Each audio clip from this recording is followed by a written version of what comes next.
have a brand new PAL, and this PAL is tall and elegant. He's kind of a supermodel. What do you think? I think that's a great description. Yeah. So when we open the box, as you can see how compact it is. Oh, and here's all your parts. Here's the box, the electrical box that you'll use to plug into the wall.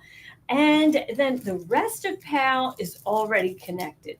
So it's a 28-inch length gooseneck, Deborah. Wow. I know. Look how long that is. I love it. It's already attached to its clamp, so we don't have to worry about a screw securing it to the clamp. It is the very same clamp as our original PAL2, meaning in the sense that it opens to 2.5 inches wide. So that's what it will accommodate.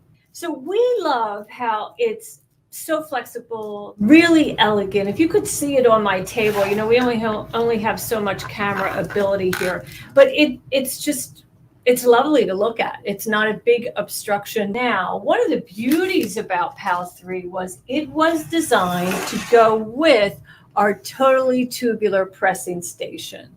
So I want to show you, I'm going to flip over the totally tubular hooping station so you can see how PAL3 just fits right here. It is designed to fit right where the pedestal is that separates the two cantilevered boards, and it secures nice and tight, and it just has a small footprint, of course, on the top of the board. So I'm just going to go ahead and play with this so you can see just how flexible it is. I can move this in any shape or form. So let's go ahead and turn it on so you can see the beam. Of course, just like the original PALs, we can twist that beam and center it exactly where we want. And, it's great for so many different tasks. Here you can see my first embroidery design, Deborah, and this is going to be a nice long border.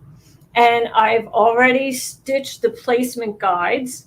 And that's telling me where to connect the next design. And those placement guides, Eileen, I think you got out of your software, right? I did, right. And of course, we use Perfect Embroidery Pro. Now, you're probably wondering, okay, well, that's great, but, how does that help an embroiderer? Well, let me show you. Here we have my sticky hoop. This is my 5x7 sticky hoop, and I have my peel and stick stabilizer on the back. And I have already stitched my placement marks for the second design. And I'll position that under PAL. So now I have the horizontal beam aligned with the top of those placement marks, and the vertical beam is aligned with the center on my hoop. So now I just slide my fabric in, and all I have to worry about is it aligned with the beam? And then when I smooth that fabric in place, I have the confidence when I take it back to the machine that it is going to stitch exactly as planned. And here you can see is my template, and it will stitch and align those two designs.